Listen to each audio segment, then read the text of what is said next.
Assalamu alaikum, everybody. Welcome. Your host, Bal here, coming to you from Space City, Houston.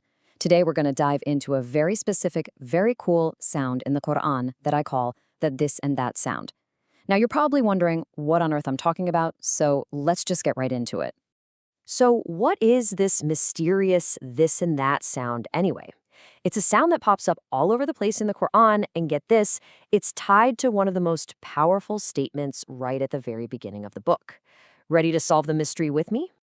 And here it is, the big reveal. The letter is called dal. I call it the this and that letter for a super simple reason. In Arabic, the words for this and that both start with this exact sound. And trust me, its placement in the Quran is absolutely no accident. It's a total game changer. Okay, so check this out. It's a pretty simple looking letter, right? When it's all by itself, it looks like this. And when it's connected to a letter that comes before it, remember we're reading right to left, it looks almost identical. But here's the key, the most important rule you gotta remember. It never, ever connects to the letter on its left. It's like it refuses to hold hands with the next guy in line. So, let's make this fun. We're gonna turn this into a game, a hunt. And the rules of the hunt are super easy. There are only two. Rule number one, you're looking for a shape that has one single dot right on top. Rule number two, it will not be connected to the letter to its left. That's it. Got it? Dot on top, no left connection. Easy peasy. All right, you ready? Let the search begin. We're going to look at a few lines from the Quran, and I want you to play along. And hey, even if you can't read a single word of Arabic, you can totally play this game. You're just looking for a shape. Let's do this. Okay, first line is up. Let's scan it together from right to left. We're searching. Not that one. Wait a second. As we get towards the end of the line, keep your eyes peeled. You see it? And boom, there it is, our first one.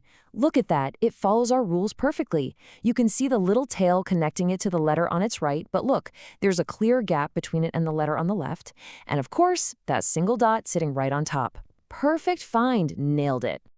Excellent work on that first one. Let's try another line. Remember the rules, dot on top, no connection to the left. Let's do a quick scan. Looking for that shape. Anything jumping out at you here? Boots and pants? Nope, not a single doll here. No this and that sound on this line. All right, no problem. Let's keep it moving. Okay, next line up. Let's scan it again together. Keep those eyes peeled for the dot on top and that gap on the left. Searching. Don't see one here either, but don't you worry, because the most important one, the one we've all been waiting for, is coming up right now.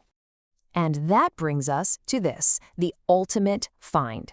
We're about to see the most famous, and you could argue, one of the most important instances of our this and that letter in the entire Quran. Seriously.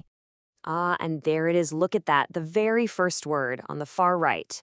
That very first letter is our dal. This is the big one, folks. This is what the whole hunt has been building up to right at the start of this incredibly powerful verse. Let's just isolate it so we can really appreciate it.